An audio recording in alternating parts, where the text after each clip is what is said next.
Bonjour à tous, aujourd'hui je vous emmène dans les coulisses des championnats à pizza, comment on s'y prépare, qu'est-ce qui s'y passe, parce qu'évidemment il n'en existe pas qu'un seul, il y a des championnats nationaux, internationaux, etc.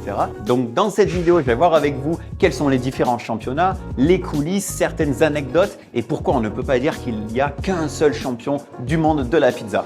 C'est parti! Je vais commencer d'abord par vous expliquer quels sont les différents championnats qui existent. Alors bien évidemment, je ne vais pas pouvoir tous les énumérer puisqu'il en existe de nombreux. Il faut savoir qu'il y a des championnats de pizza pour chaque pays, quasiment dans le monde entier.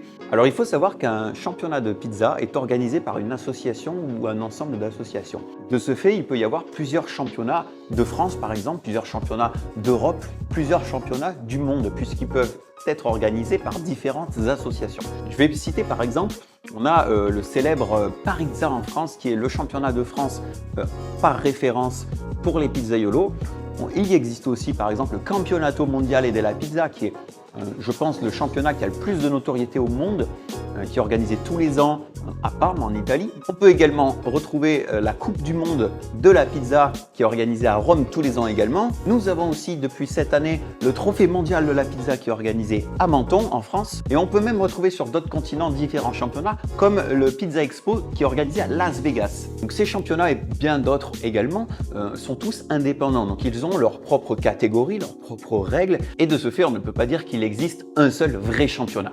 Parmi les catégories les plus courantes, je peux citer déjà la pizza classique qui est tout simplement une notation sur la pizza en elle-même, donc incluant le goût, la pâte, la cuisson, la propreté de préparation et d'autres critères. Je peux citer également la pizza napolitaine qui est le respect intégral d'un certain cahier des charges. On peut parler aussi de la pizzatelia qui est un empattement spécifique adapté à une pizza en plaques.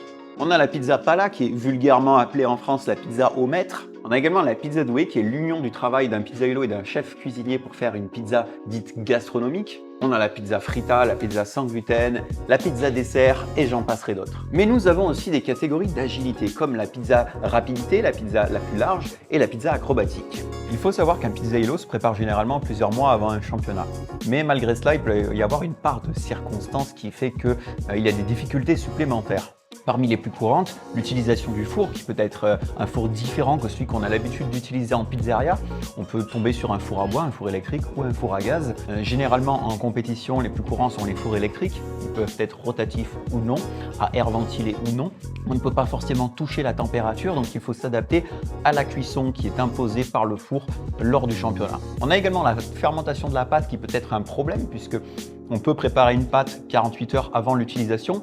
Parfois, il arrive que l'utilisation prévue à 11 heures par exemple prenne du retard ou prenne de l'avance, que les conditions de température soient difficiles à contrôler et à optimiser pour le résultat final de sa pâte. Il y a également le stress qui rentre en jeu. Ça peut être parfois difficile d'expliquer sa pizza à un jury qualifié qui peut être impressionnant. Les éléments de préparation aussi, on peut oublier de mettre certains ingrédients ou ne pas les mettre dans l'ordre prévu. Donc ça, cumulé aux autres circonstances et également à la chaleur présente qui peut être des fours ou même des fois au frais quand on fait les pré-qualifications, notamment au championnat de France. Ça se passe chez des grossistes, près de grosses chambres froides. Donc il y a plein d'éléments à prendre en compte. Pour l'anecdote, en pizza acrobatique par exemple, il peut aussi y avoir la texture du sol. Être sur un parquet glissant ou une moquette, c'est différent. Est-ce qu'il y a aussi un câble électrique au milieu? Est-ce qu'il y a de la farine au sol qui peut faire glisser, etc. Donc il y a plein de choses à prendre en compte. La taille de la scène, est-ce qu'il y a une marche sur la scène? Comme vous l'avez compris, il y a plusieurs catégories. Chaque catégorie a ses règles et ses difficultés selon les championnats et selon l'organisation. Alors comment on définit le super champion du monde de la pizza? C'est une question qui est difficile à définir exactement et qui peut être propre à chacun d'entre nous. En tout cas, mon point de vue, c'est que pour moi, les super champions sont les gagnants des super titres. Les super titres, c'est quoi? C'est généralement, selon les compétitions, le cumul de points qu'il peut y avoir sur plusieurs catégories à la fois. Parmi ces super titres, on peut citer premièrement celui de Parme. Ce titre là-bas s'appelle le triathlon. Il est le résultat du cumul des points des 3 meilleures épreuves sur 5 catégories culinaires sélectionnées. Cette année, c'est Arnaud Faye, un Français qui a un chef doublement étoilé qui a remporté ce titre de triathlon. On a également le titre de super champion du monde du championnat de Rome, qui est le cumul des points de toutes les épreuves présentes sur ce championnat, c'est-à-dire 16 ou 17 catégories, je ne me souviens plus. Cette année, c'est Émeric Provence, qui est également un Français amateur passionné, qui a remporté ce trophée. Pour la première édition de Menton, on a aussi trouvé un titre multicatégorie, remporté par Rodolphe Rivière pour le cumul de 12 catégories sur les 13 présentées au championnat. Mais attention, ce que je regrette, c'est que la pizza acrobatique ne fait pas partie de ces super titres. Je trouve vraiment dommage que cette catégorie ait été laissée de côté, puisqu'à mon sens, c'est une des catégories qui demande le plus de travail et qui est le plus difficile à maîtriser. D'ailleurs, il serait intéressant que l'on arrive ensemble, cher Pizzaiolo, à démocratiser cette discipline de pizza acrobatique. D'ailleurs, je propose un accompagnement pour aider les pizzaiolos professionnels à gagner cette compétence. Résultat promis en 90 jours seulement. Plus de renseignements en description. Alors, malgré tout ce qu'on vient de voir, est-ce qu'on peut dire qu'il y a un seul meilleur pizzaiolo du monde? Je ne pense pas que l'on puisse dire qu'il y a un seul meilleur pizzaiolo du monde, puisque chaque championnat a des critères de notation spécifiques et que chaque championnat peut décerner différents titres sur chacune des catégories, mais aussi, comme on l'a vu, des super titres qui englobent plusieurs catégories. Donc je suis plus favorable à dire que les meilleurs pizzaiolos sont ceux qui remportent ces fameux super titres comme Arnaud Faille, Aymeric Provence ou Rodolphe Rivière, et tant d'autres avant eux. Mais ce n'est que mon avis perso et je ne veux imposer cette vision des choses à personne.